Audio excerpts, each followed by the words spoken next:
Well, first of all, I'm a bit nervous. I don't want to cry like so many others today. But I think, especially at times when we do conventions, and I think when speakers stop and reflect about what they've achieved in their business, it really sort of comes home to you again about how this business is all about changing lives. And so I'm not going to cry this time because I know Nu Skin's not the greatest at making waterproof foundation right now. So I'm totally with the other ladies that have spoken and cried. So, you know what, I'm not going to do that today. It's a bit strange actually being on a Zoom. So welcome to my home, a little bit different than me being over in Sydney.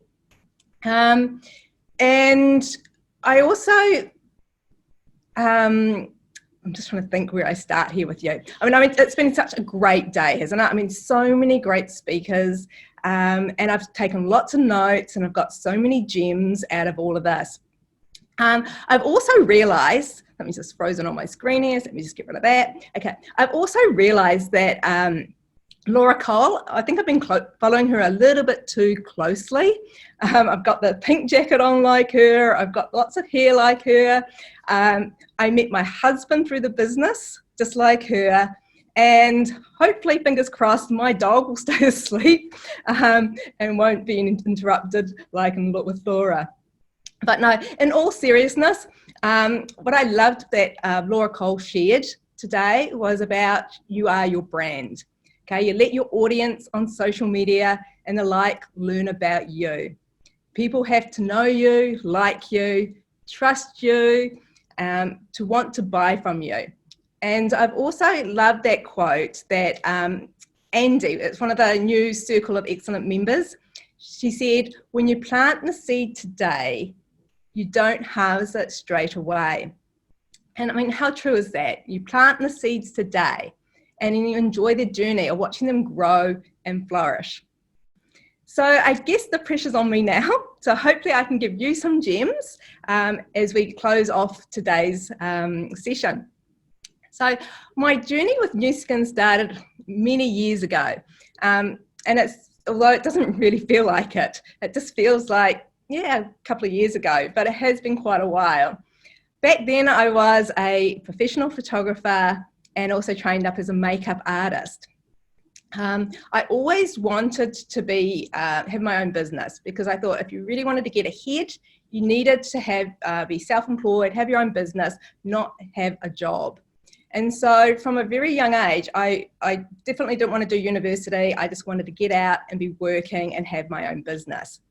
So about the age of around about 22, 23, I had my own photographic studio. But then I realised that that dream of, being my own boss was I was working more hours. I was, a lot more stress and wearing a lot more hats. So it definitely wasn't the journey that I thought it was going to be.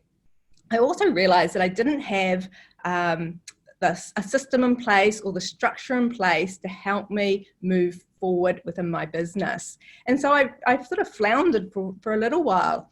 One of the reasons why I wanted to have my own business was so that I could be able to have the flexibility to go off and travel and have time. And having your own business is not necessarily the way that that's going to work. So the other reason, and the other reason was as well is that I was trading my time for money. So I was only getting paid if I was behind that camera or I was picking up that makeup brush and working that way. So my income was capped, and I was really looking for a way of having a leverage income. And funny enough, it was a lawyer who introduced me to Nu Skin. And while he talked to me about the business, he also very quickly introduced me to the products and made sure I had the experience of the products. And I still remember it to the day, like it was yesterday. The very first product was, for some of you who may know, facelift. and I was in a room with a number of people. We all had facelift put onto our faces, and I remember the person talking about these products, and I was sitting there watching and listening, and I remember glancing down at the mirror in front of me. And honestly, my eyes almost popped out of my head, and I almost freaked out, because when I glanced down, I saw it, and people who've used facelift will be familiar with this, it sort of bubbles onto your skin, and I was thinking, oh my gosh, I've reacted to this product, and that my skin was getting tighter and tighter, and my lip was getting lifted up, and you could hardly talk, and I thought, oh my gosh, I'm not having a good result with this. They quickly calmed me down and told me that's fine, it was natural, washed it all off, and I could truly see the difference. Totally, skin was smoother, lifted, and I still remember the result of that many years ago. And so I think it's really important when we first introduce people to these products to make sure that they have a demonstration, even if it's half face, so that, because that memory will always be ingrained in them. So I think back when while I still love the product and I'm a raving fan of the product, the main reason I joined was the potential for leveraged income. And I wanted to create a business that would give me long-term security. For me, I wanted to be able to have an above average lifestyle. So not necessarily extravagant, but certainly to give me options to be able to make choices and not sacrifices. And that was a really big thing for me. And over the years, my husband Jeff and myself have worked hard, and it's taken time, effort, and dedication. I mean, let's be honest, but it's been totally worth it. We've qualified Team Elite 10 years in a row. We've traveled with New Skin to amazing trips like Monte Carlo, the Baltic Cruise, Bahamas, to name just a few of those. For a girl who's only ever done family trips to Fiji in Australia, because that's pretty typical back in, well, my day, dare I say it, for a Kiwi girl, Fiji and Australia were the trips you went on. I've now traveled to over 40 countries, and many of them have been repeat visits. I've had experiences at our company events like Lionel Richie holding my hand and singing a song. I've had front row seats to Foreigner and Maroon 5 concerts. I've just been in rooms with exceptional speakers, and that wouldn't have been possible in my previous life. Just no way. So I'm very grateful with what New Skin has made possible in my life. This is where you try not to cry. But I mean, above all, the number one thing has been, and which has made it all worthwhile, is the friends I've made.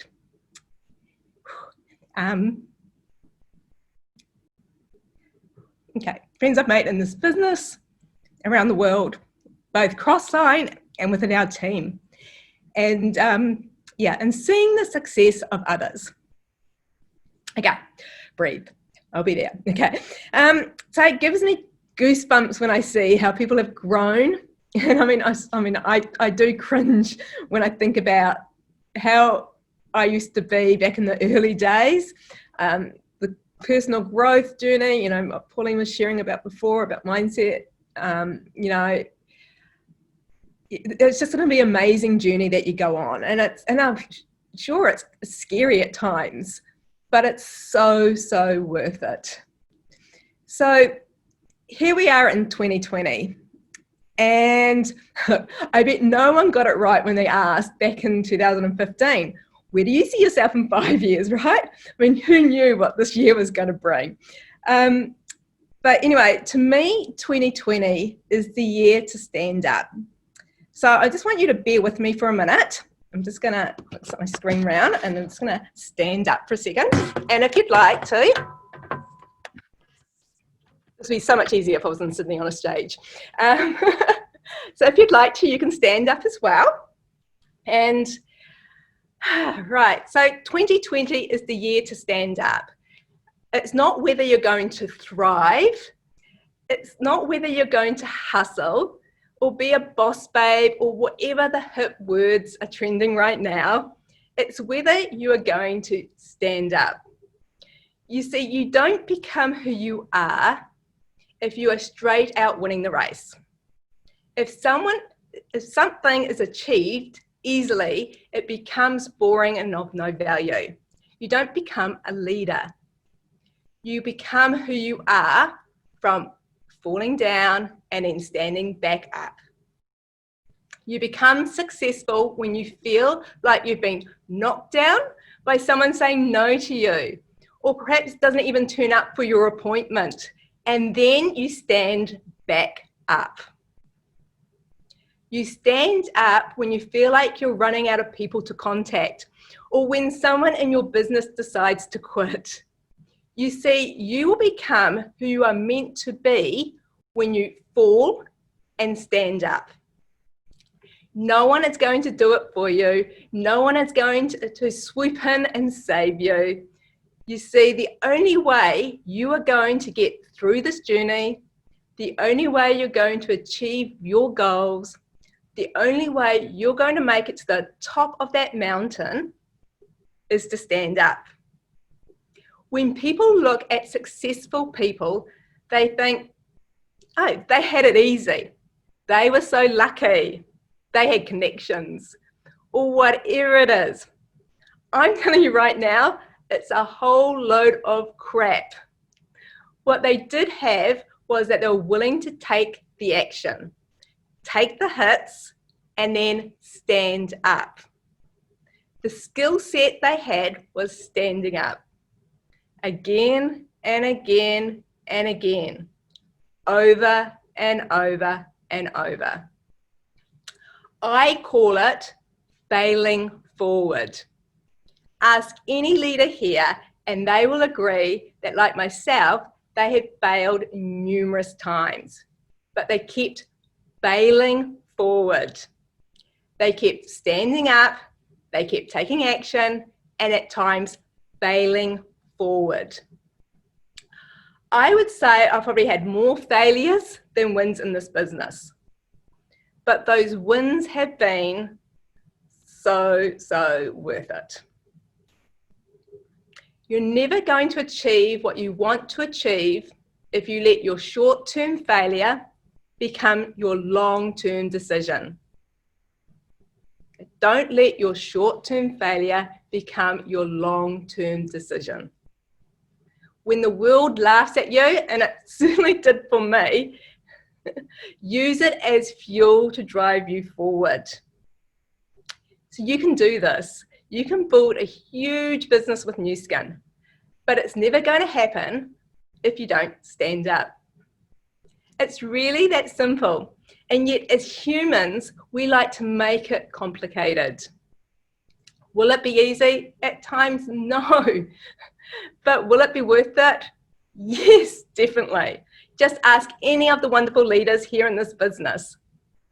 You have the courage and the strength within yourself. You know you can do it. I don't need to tell you that. I love this quote.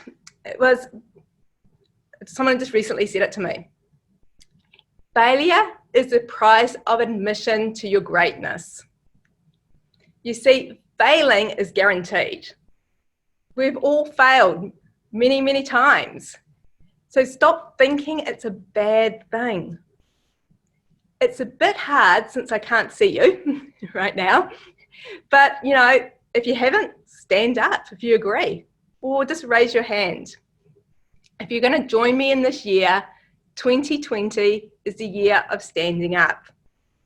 Failing and standing up. Failing and standing up. So on that note, I just want to thank you for your time.